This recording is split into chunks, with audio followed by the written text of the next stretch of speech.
This week on the Unamplified podcast. Welcome back to the Unamplified podcast. My name is Cynthia Mbamalu, your host, and welcome to the Unamplified family. Have you subscribed? If you're yet to do so, please just click on the subscribe button, like, comment, and share. And today we have one. We call her the shy one though, because she just likes to come as a guest. But I had to pull her to be my co-host today. Ayo, over to you. Hi everyone. I don't know how it feels to be a co-host, but I'm happy to be here. Yeah, I'm glad I was able to pull you because you like to be behind the scenes. And we have two amazing guests. These are two young Nigerians, lending their voices to issues they care about. You guys are doing amazing work in your respective fields. And I have Obianuju Loanya. Welcome. Thank you for having me, Cynthia. It's nice to see you again. Yes, same here. And this one, we've been on the streets together at different times. Mukhtar Modibo, it's good to have you on the Unamplified podcast. Thank you for having me. I'm happy to be here. Yes. And I had to bring people that I know naturally they are leading causes on their own. Nobody is on their own, they are already activists without calling themselves activists. I do not identify as an activist. Oh, you don't know? Oh, you don't have to identify. The way you engage on issues, the kind of issues you engage on, those are the things that I believe makes one an activist. Not that you just go by the name. It's do you care enough for the things around you to speak up? And I love the fact that I follow both of you. I've seen, at least on your social media, your work. And I know that if I want to talk about young Nigerians that are conscious, both of you are those people I'll think about. We try our best. Yes, and so we're talking Nigeria today.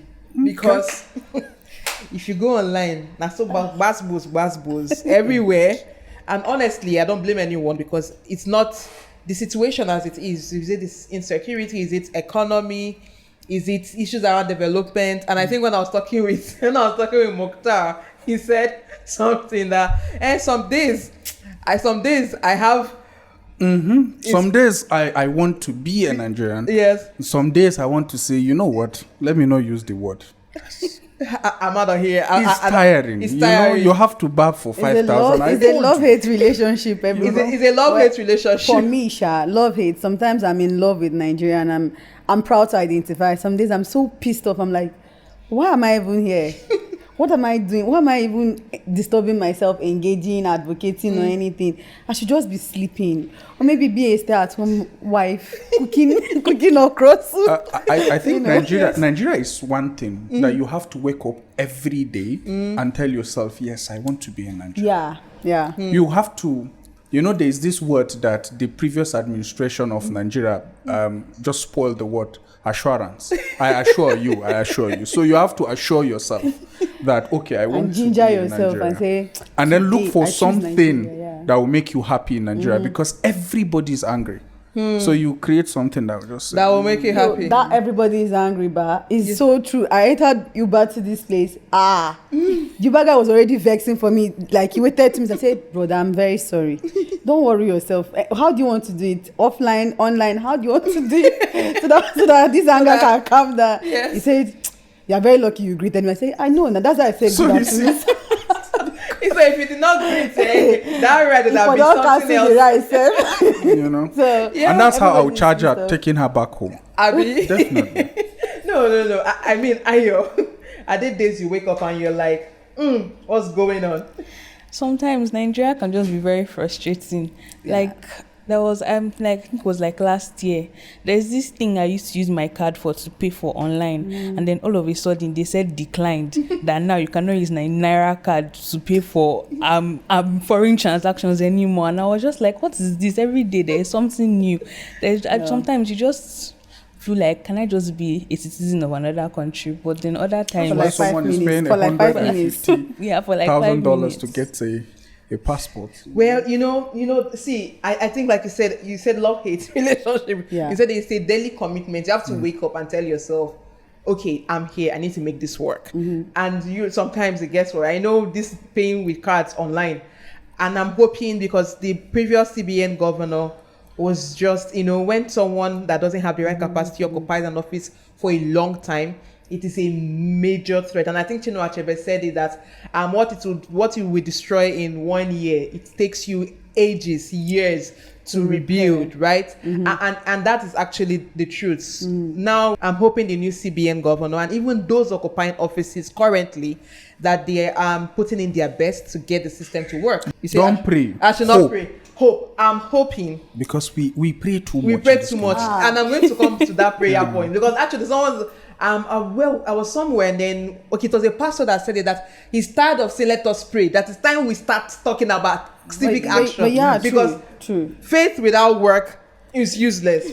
But in the spirit of, there are days you just be like, okay, there's something beautiful about being Nigerian.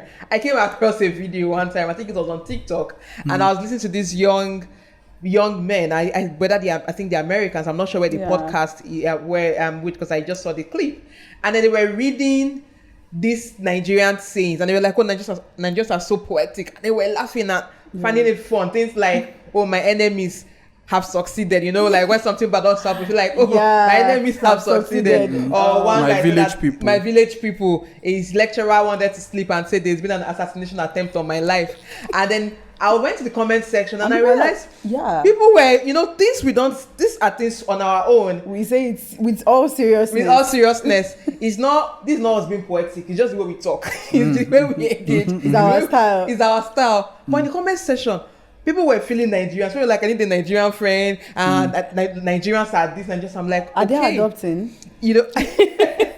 Friendship, now with internet you can be friends everywhere. And just I don't want to be friends with anybody. What are those things? Adopted? You want to be adopted? For like 2 months. 2 months. I'll come back. We can do a call. Okay. For people that want to adopt. Okay. Yes, we're gonna be thinking, what are the unique things? Are there unique things about us that maybe ordinarily we don't even see them as unique things? You know one thing, Yes. While you're asking all these questions, Yes. I just put a thought in my head that says, I've come to realize one thing: we are actually happy and very good people. The only difference that made us our good is defined in our own way is the fact that we don't have a direction as a nation. If I said we don't have a direction, in the sense that if you look at our political space does not have ideology. So what we have is, if this one comes out to work with his ideology, he will come out with cultism.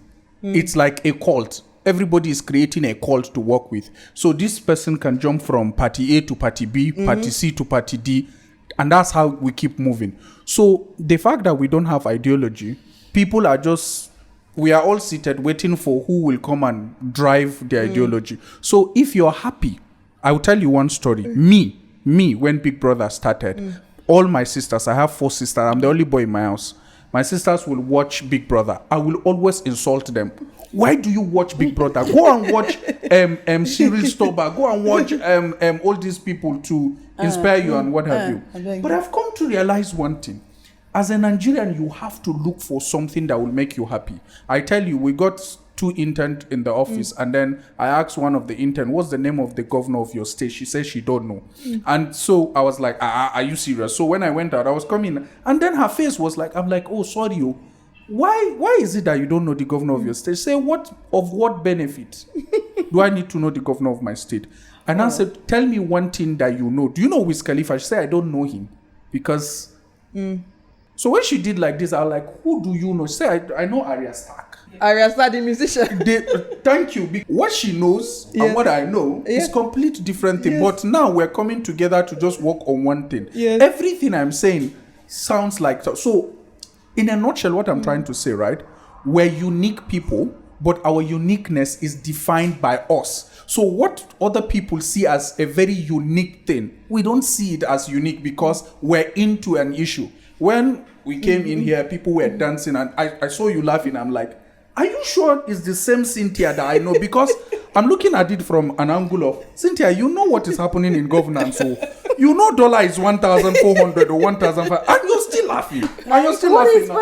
You know exactly. You hear my point? Why cry when I can laugh?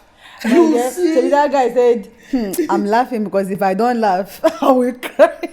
So yeah, it's like that. But for me, The only thing I know is that when I went to Ghana for debate, right? My debate friends from Ghana, when they came to Nigeria, then we were on this long trip from Lagos to Port Harcourt. Yeah. So me, I went from Oka to Port Harcourt. They came from Lagos, and they were complaining about how big Nigeria is, how long it took them to come. And then some people came from Akure, some came from Ilorin. Yeah. And so they were complaining about Lagos. And these other guys are like, why are you complaining? It's not that much. And he told us that, how can you say that it's not that much? I mean, all these hours on the road.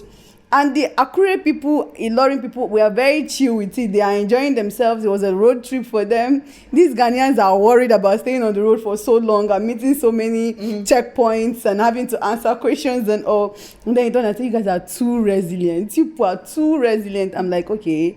So is that the problem? Is that a problem? Isn't resilience some kind of good trait? Yeah. But that was 2015, 2016. Now I understand what he meant by resilience is a cause too. Right? Because we find ways to have fun with our problems. Dollar is rising. Someone put a video, of the president walking to his office and was saying, raise her. You know, I said that he's going to raise the dollar to 1.6. You know, and people are laughing about it. We are literally in problem, and we have a way of finding fun within it. That's our unique trait. We are suffering, but we find a way to about it. I saw a video of someone in Lagos. He said he wake up at 6:30 to go to work. He lives in Surulere and he's going to Marina or something. Yeah. Yes, if you're on the mainland and island. You know, around that 6 to 6:30, it's a bit dark. So at 7 or so, before he dropped on the bus, and then he now noticed that the driver is naked. And he was like, what's happening? That the driver now told them that he had a fight somewhere and they tore all his clothes. Now he's looking for a place to wear clothes. I mean, you could. I just have to laugh. You know. But for this story, I'm not only in Lagos. No. See, we also need to understand that Lagos is a special case. We go only in Lagos. The driver will comfortably drive naked. I use shower head as the gear. As gear. So that's the thing. And people will enter the car. People would rush to enter the car. I'm like, are you people not scared?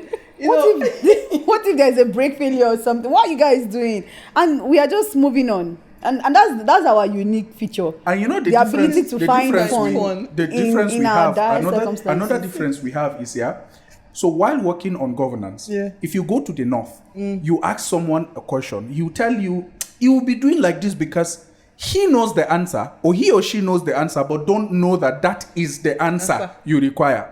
If you go to the southern part of the country, you ask someone a question, that person knows the answer, but that person wants you to pay before he gives you the answer. I had a conversation with a headmaster of a school in one community in the south. This school, we are doing something for. The school, his children are benefiting from that school. He is the headmaster, be principal of the school. We wanted to do a town hall meeting to bring together everybody to speak about something that will benefit him. Or he said, we don't give this space for free. You could pay for a space. We don't give this space for free. But he's happy doing it. After the whole thing, we just gave him something, and then he was happy. He said, let's go to the chief and break collar. And me, I'm looking at, okay, are you high on something? We gave you money. We went to the chief. Chief has a big house.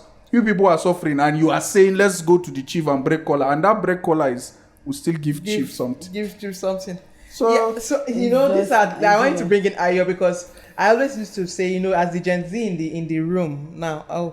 I just remember that I was in a meeting with this young lady, and she said, this. She said, no, she called herself and her friends, them the young people, and then looked at me like I'm not among them. No, that's not what I said. I know we are what the young ones. Wow. This life. So the thing is more that than once I agree that this half of the room are the young people, but we are the younger ones. You get so it has been said younger and younger. Yeah, so the younger generation, the younger ones. So Ayo, what do you think? Are there unique things about us that people outside even? Yeah, so I think from what you guys have said, yes, I think we are too adaptable. in Nigeria, we adapt to things too quickly. It's a good thing, it's also a bad thing. Yeah, it is. And also, I think one thing, like on a societal level, that is unique about us, I think we have a lot of different foods in Nigeria that are like common, like from different ethnic groups. Because I was talking with my dad, and he was talking about when he went to one African country, and like they only had like 3 main dishes that people cook every day, and he was like thinking about how he takes it for granted in Nigeria, how there are so many different things you can cook from different ethnic groups that have become so popular in the mainstream, things like that. So I think there are a lot of things about Nigerians that a lot of people in other countries envy about us. They do. But for us, it's just a normal thing that we do every day, like our happiness. The way we're always so happy. The way we can turn anything into a joke. Yeah. We can turn anything into a party or something like that. A reason to yes, celebrate. This is like the reason. I think We have to raise it. like it's the resilience, when you talk about the food, I didn't even think about it actually. And I remember I went to a federal government college, girls college, and because it was a unity school, you eat, so they cook dishes from different tribes. So I got that exposure to taste different kinds of soup. Is it them begiri, bean soup, miyan kuka, tuwo, I was eating all of these things, get that food that ordinarily in my home, because where I come from, we also cook what is common to our own ethnic group. And I was just telling someone like I enjoyed that. So because of that, anywhere I go to, I travel to different states in the country. Any state I go to, I'm like, let me eat their food. Because I also feel like almost every state have what is unique to them, their own kinds of food, or the way they cook their soup, or the way they make their, their swallow. But now bringing it to Nigeria, right? Because someone talked about ideology, dream. And I'm wondering, do we have a Nigerian dream? Let me tell you one thing. I went to a unity school like you did. So it happens for me. I went to Federal Science College, Sokoto. I started in Ogoja, then Sokoto. It happens for me. With my work, I've traveled to the 36 states. But just so you know, each and every state I go to, all I need to do is to just check my WhatsApp group. I know one person in that particular place. Oh yeah, those were the things you need to school. So those were the things. So, but if you're asking about Nigerian dream, to be honest, what is keeping us here is because of the Nigerian dream, right? We all envision to see Nigeria move into a very, a developing nation. Let me use the normal word, a developing nation, because now, if you call me and tell me Nigeria is a developing nation, if I will not insult you, I will slap you. If I will not slap you, I will just... Violence much. So it's not, because the reality is, we have the best, we send the worst, and we expect the best. I don't know how it will work. I don't know if you understand. So, and then we expect the best. So the thing is, one of the first thing that divides us as a country is what kills the dream. The first thing that divides us as a country is that issue of religion. And that's why I said, please hope, don't pray. Because I've come to realize that I don't pray for Nigeria. To be honest, I think God has given us everything we require. Sure. All he needed us to do is to stand up and do something better with it. But the moment we always sit back and say, okay, I will not vote for this person because this person is this, I will not vote for this person because this person is this. That's it. So the first issue was religion that divided us. And then the second issue is, to be honest, I'm not going to lie, give you, right? We are running on a document that was not written by us. So ideally, that document is meant to adopt and reflect us. But the document is adopting and reflecting other people. So how do you expect us to... That's the constitution, let me know. You get. Now keep that aside. Then issue of nepotism, you get. Okay, this one is from this side, this one is from this side. Let me tell you one funny thing. I belong to a house that have 4 girls, and then I'm the last born. So I have a sister that is married to someone from different religion, different tribe, and stuff like that. I tell you, because of the way my dad always speak about that thing, I used to think if you're thief by tribe, you are the worst person. In fact, I'll tell you one funny story. My first relationship, I was I'm in Abuja, my girlfriend is in Lagos, and along the way, she now came to tell me that she's emotionally interested in someone. You get, not me. And then when she said, the guy is thief by tribe, I swear, that thing pained me the most, because I keep asking her that, so a thief guy is the guy that is so it was later on and I discovered that, see, it's not bad though, it's just the kind of upbringing I have about the fact that they always insult thief people where I am. And then now I have good, fantastic guys as friends as thieves. So the day we want to pursue that dream, now Cynthia, whether you like it or not, you can never be like what I'm talking about, because now you know me. I will reach out to you for something. I'm a Muslim, I'm from the north. You get. And then if you see me doing something, you will definitely support me to do that. Now, the number of northerners or the number of people you have without even thinking about whether they are from Sokoto or from Delta or from Lagos, you cannot count the number of them. And that's what we want to see, right? So for me, I think for us to really picture that dream, Nigeria dream, is we have to send our best. Let them do the best, and let's expect the best. Let's expect the best. But Mukhtar, I want to apologize for losing your girlfriend. Yeah, but I have a better person. I know, but like, but she's my friend. The trauma, that one hot. The trauma, emotionally interested. That's a new line. And I think I'll be utilizing it soon. Are you serious? No, I just say I will learn how to use it. No, it's painful. I understand. I spent 15 months on that relationship. The problem is Cynthia, that my salary then was just small amount. I go to Lagos every month. Wow, you were really a committed. And if I go to Lagos, the last thing I'll say, if I go to Lagos, I don't stay in Cherry Cambia Hotel. I stay because she has a test and she earns more than I do. I like this girl. I like Cynthia. Her love language is gift. So I buy her gift every month. Wow. If I don't have, my sisters have to do it. Wow. I love your sister. It's solidarity for me that they have to do it. Yes. Mukta, why didn't I meet you on time? That's the problem. My love language is also gift. No. I have changed now. But I don't regret doing that. It's good. I love the fact you're saying this, and I'm knowing this about you now, because all I've done about you is movement. Now I know that you're also a lover boy. I'm telling you. Oh shit. But yeah. So the Nigerian dream is in twofold, right?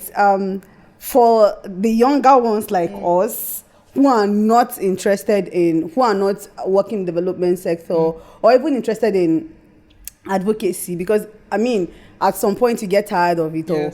The Nigerian dream, like one of us put on Twitter, is to leave the country, is to leave Nigeria. Pack your bags and go. That's the Nigerian dream. But like the ideal Nigerian dream is to see a Nigeria that actually works for us, where, as my sister Aisha Yesufu would say, you don't have to be the son of anybody for Nigeria to work for you, or you don't have to know anybody for Nigeria to work for you. That's the Nigerian dream, and it's a lofty dream. Unfortunately, it's supposed to be something quite easy, but the issue of corruption, the issue of nepotism in Nigeria is endemic, and it has eaten into the fabrics of our being that it's very hard to imagine being out of it. Someone said the people who are anticipating to embezzle money and be corrupt are more than the people that are already doing it. So the next people are waiting for their turn to go and do it. So you find out that because of that, the chances of us achieving the Nigerian dream as we would want it is quite low. But then we just have to keep working hard at it. I think in the last few years, we are even closer to it. No matter how polarized it might look like now, like Nigeria is, I think we are closer to achieving the Nigerian dream in the last few years. Of course, I would credit that to the advent and the popularization of social media. It brought a lot of, it bridged a lot of things in Nigeria. Before now, you people, the only time you get to leave your state is when you go for NYSC. That's if you're lucky, right? If you're lucky to get out of your state for NYSC.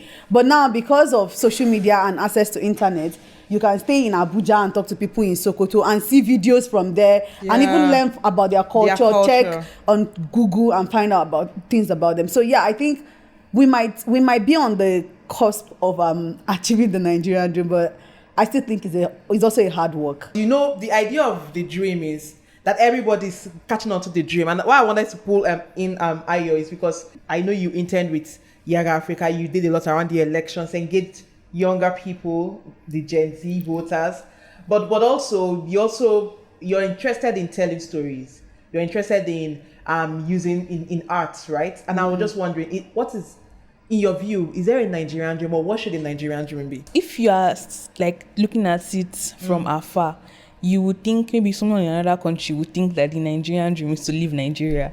But if you start talking to people, you realize that the Nigerian dream is all about having like a personal goal and then striving to achieve it despite all difficulties in the country to make Nigeria a better place, right? And I was reading something and they said that the Nigerian dream is based on a line in the national anthem, and one nation bound in freedom, peace and unity. Oh well, yeah. And I agree with that, because the issue of nepotism and tribalism and all this in Nigeria right now is really hindering that dream. And I feel like maybe in recent years it has become better, but it's still there. And I feel like it is they have Tribalism Thursday on Twitter. Serious. You're not there. Tribalism Thursday where they fight each other. And I feel like it's in a joke way. It is like some people don't even know that they have these biases towards other people. It's just, it comes out sometimes, and then you have to like check yourself to correct yourself and all that. So I feel like we have to start combating these things at a young stage. So this Gen Alpha that is coming up now, we need to start, we need to teach them, like, because I feel like even us Gen Z in school, maybe teachers didn't even mean to do the things they were doing, but they were ingraining things in people's minds. Especially if you went to like a boarding school or something like that, where you are with these people all the time. Like there's no coming back home and taking a break from them, only during like long breaks. So I feel like these things start at the school levels and at home. We need to start teaching people different things. We need to start teaching them about how, like, all these stereotypes about other people in other ethnic groups and stuff. We need to cut that out. We can't be saying things like that in front of children, because you don't know how they are absorbing all these things. Yes, because when you were giving the instance around, when someone, I think your dad, the person around him, some of these things actually, they are learned behavior. It's your process of socialization. Because I was watching a video, but this was in the US, they were trying to talk about race. That when kids are born, they're not interested in if you're black or white or brown or no. They don't know color, but racism and discrimination is taught, and they grow now thinking, because you're black, this is why you must be, And I just started thinking about even within here, in our country, because ethnicity. When you talk about a Nigerian dream, that there is actually something that looks like a Nigerian dream, and from the line, if you say one nation, that sense of one nation means that regardless of your position, your status, your ethnic or religious orientation, you can compete fairly for opportunities and you will thrive. And I think that's what a lot of Nigerians just want, that I can pursue my dreams and achieve my dreams. That way, from the personal goal, we can connect to the collective. But if people feel that you need to know somebody to be someone, or you need to be in the right religion or in the right ethnic group or in the right political party to have amenities or access to opportunities, it also affects how they see that dream. Just thinking around it, and I'm wondering, this division, because there's a lot, they say our diversity is beautiful, but it's also, and I think diversity is beautiful in its sense, but it seems like this diversity is what is easily manipulated at different, especially when it comes to governance. And I'm wondering, why do you think we still have this division, even amongst young? Because before we thought it was the older generation, but now amongst our generation, amongst the Gen Zs, because I'm millennial, some of you are Gen Z millennial, I don't know. But amongst the younger generation, you still see this division, even when we know that the fact you're from one particular place doesn't mean you have a negative trait or a positive trait. Why is this division? So for me, if you look at the division, to be honest, I think division starts within, from inside, right? You come out with it and then start portraying it. I know if we strengthen three things, right? Definitely this thing will work.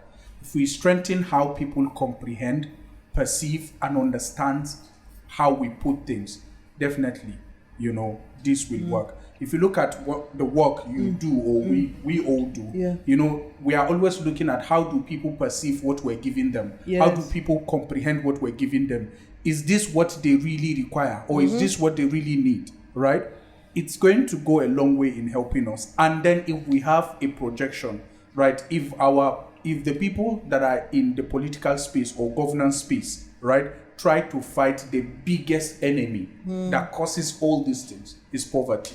Let me be very honest with you. So if we fight that, the first thing, poverty, right? Poverty causes all these things because you want to be rich so that your family will be protected, your friends will be protected and something. And then the other thing after poverty is that comprehension, perception, and understanding. Then the last thing is, having people that have emotional interest over something, because a lot of people that come into governance is just to have the power, to have siren. Cynthia, have you been in a convoy before? No, I've not been in a convoy. I think you should be in a convoy, and you feel there's this thing you will feel. You get, or if they are calling in this. So that is why people want to be in a convoy. Yeah, sometimes that's it. Because it clears the road for you. If they are calling you Cynthia Mbamalu, reading your profile and stuff, you're coming up. There's this thing. There's this thing that come to you. And that's what some people have, not the interest of coming to develop this something. That's the problem. Yeah, Mukta, you're killing me. But I think that he answers it, and she answers how we can work with our diversity. We need to start telling people and teaching them and making them understand. And from the little ones to us up here. This is why, when Dora was alive, and when we really had a national orientation agency, and we did Good People One Nation, when we had that, it helped us build an identity. We had an identity of this is what we want to be. And we tried to live up to that name, Good People One Nation. And so that's one of the things that we could do. But another thing we need to do is trust. There is no trust in any part of Nigeria. There is no trust in every sector. We don't trust the the people working in the economy. We don't trust, of course, nobody trusts anybody in government. I personally do not trust anybody in government. If I see police say that this road is free, that's the road I will not even take. Because there is no trust. When we are able to build trust, right, people now have trust and believe that when government says that something is green, it is green. And then that is where you can tell people that we can be one nation, and they would agree. But when they know that for everything that you said will not happen, you later did it. You later happened. Telling them that we can ever be one nation of good people is impossible. There's no way to convince them. So I see when people like on Twitter, which is like one of the places that you see this polarization we're talking about manifest. When you see them like say some things, I'm like, the only reason why you are saying this is because you don't even trust this person. I have a lot of friends from different parts of the world. In fact, the funny thing, when they are bashing themselves or bashing each other on Twitter, Yoruba people against Igbo against Hausa and all. If I go back to my WhatsApp, I see all my friends are from different places. I don't even remember that they are part of the Hausa or Yoruba or TV or anything that they were bashing. I'm thinking about them as my friends. Do you get? And that is what we need, for people to be able to understand that across the divide are people just like you who are also your friends. That's what they're doing in in countries that are predominantly white, that are trying to make them understand that regardless of how anybody looks, they are intrinsically human, and you should treat them as human beings that have value.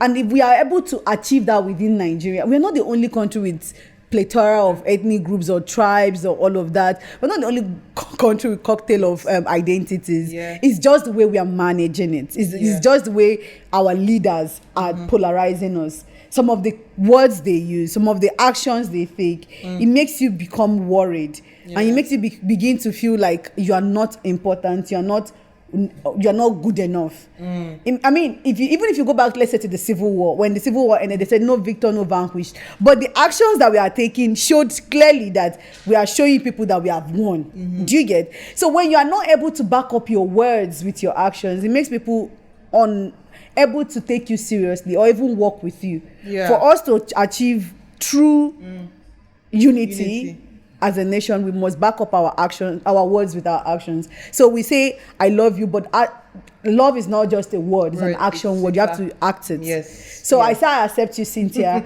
or Mukhtar, you're my friend, but I have to show it. I cannot say you're my friend and then once leave that one. I beg, and then you're not acting like a friend. Exactly. I love, not fall in love. To be in love consistent. And I like the way you said it, that commitment, the action. You have to and I know for organizing program, we always say that commitment is observable action. Is what we can see you do. It's not the words you say, it's what you're doing. And then I think you said something about managing our diversity, and then you highlighted very important points around, there are several things. You talked about nepotism, you talked about understanding, how we comprehend. I think a lot of times we misunderstand each other, and so because of that misunderstanding, we can't even have, and we lack dialogue. Patience, and then we lack patience. This one is another Nigerian trait. But I want to bring in Ayo, because when you talked about the Civil War, and I was just wondering, should we teach about the Civil War in a way that can promote healing, or what do you think? So I feel like history is one of the most important subjects in school,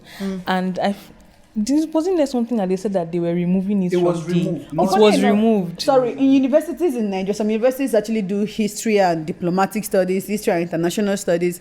When you go for these classes, I did diploma in it. When you go for these classes, what they're teaching you is Russian, medieval war, Eastern Europe, and I'm not like, even our history. Before you find African history, when you even see African history, and then when they teach you African history, they concentrate on Pan-Africanism. They tell you about Mandela, Kwame Nkrumah, and I'm like, guy, please. What about Nigeria as a Nigerian? What is the Nigerian history? Why are we not having conversations about this? And what's you need to look at the curriculum. It's important that we also look at that. And she's very right, but continue. Don't worry. So because I remember when I was in secondary school, history was optional.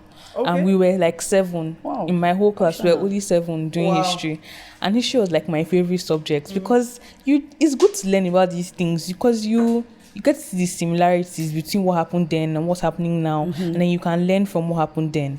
So if we need to teach people history, especially about the Civil War and things like that, because what's happening now with all this division in the country, if people know about what happened then they can use the lessons from and then true story. And the true story, not this person's version or that person's version, the objective story, and then they can use what happened then to try and guide the way of how they are going to act now. Because all the people that are calling for another civil war and secession and stuff like that, they need to understand what happened then. Not even just about what happened in the war, what happened to the common people, everyday people that were living in that time. Like I feel like if people understand these things, then the way they are thinking now will change. Actually, because we're bringing the conversation down, and I do believe that perhaps it's also our education, what we teach in schools, because you meet people that are educated with beautiful certificates, but when they start to talk, you can tell that they obviously have no idea what our history is, and these stereotypes sometimes they're even enabled in schools. These tribes are the people that lie, or the ones that cheat, or the ones that are like that. I do believe that at this point in time, history should be a compulsory course from primary to start teaching it, because if you go to some countries, and not just Nigerian history and African history, let's even become a bit more nationalistic in our thinking, but also pan-Africanist in our engagement. Yes. Because most times we get to learn more about other people than we learn about ourselves. If you go for education, so long about if you go for education outside Nigeria, once you get there, the history of that country or those people will be taught to you, and you will learn it, and then it becomes part of you. I think the most accepted sector in our Nigeria today is the music industry, the movie industry, and what have you, right? So if you ask me, I will say it's not just for government, for the people, civil society organization and others, but I think our musicians, if there is a word like that, or our actress and actors and what have you, need to imbibe the culture of really educating people about history, telling people about that cross-cultural thing that we'll just speak about it. If you go to the north, 95% of the Hausa movies they do, it's about love. You get. Now, if you go to this side, the biggest conversation is about, I went to Lagos, I just went back and then I'm rich. You get, or cultism and what have you. So I think the most ideal thing we need to do is to bring pop culture into everything. Now, take a look and see when maybe Wizkid decide to speak about how Sokoto life is. Maybe think about how Sokoto life is to people from Delta. So, do you know that Wizkid is more accepted than our president?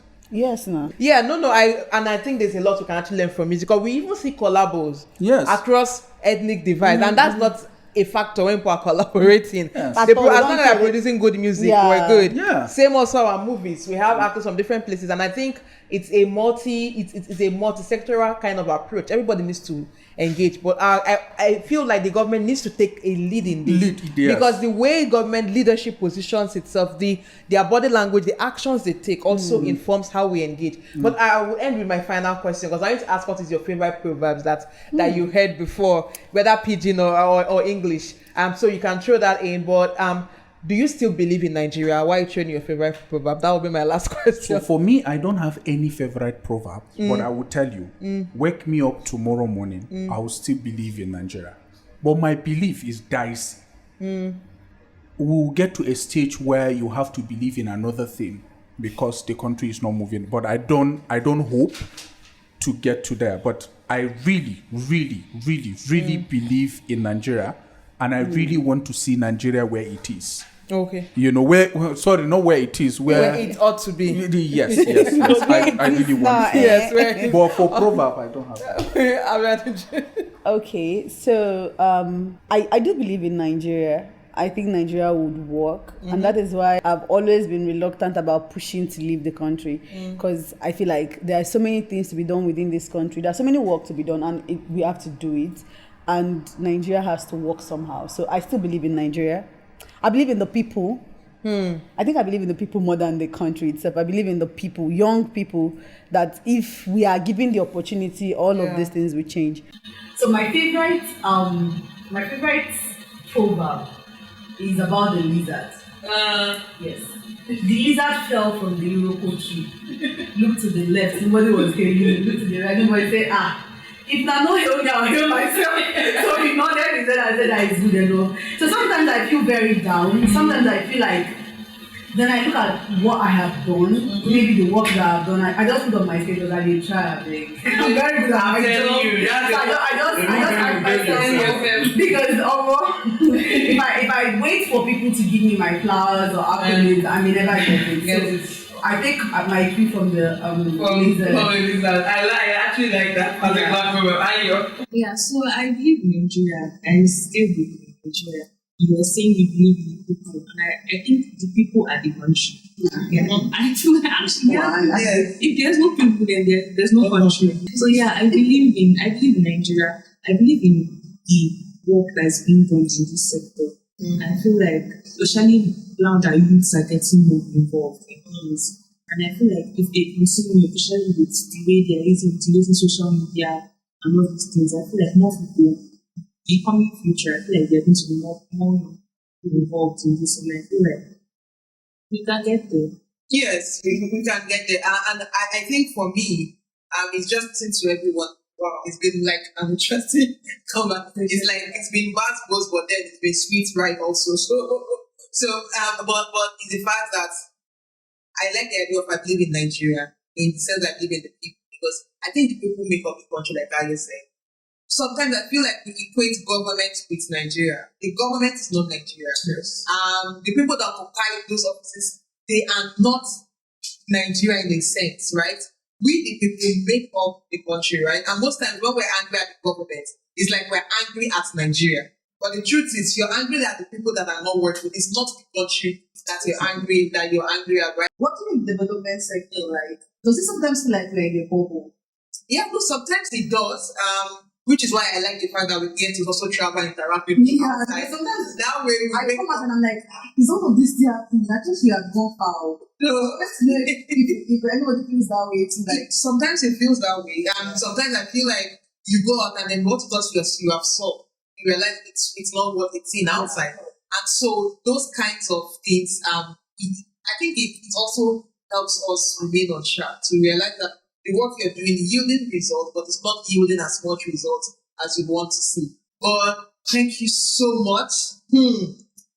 My right, you know when you say any state you go to, you have somebody, lover boy, I did not know that you're my activist lover boy. But nice to know this movie. Thank you so much for spending your time with us on the Unamplified podcast. Thank you so much, Andrea S, for joining us on the podcast today. And my amazing Ayo, I'm glad we were able to be back on the conversation today. Please can we shout out to the guys, our audience and listeners and people behind.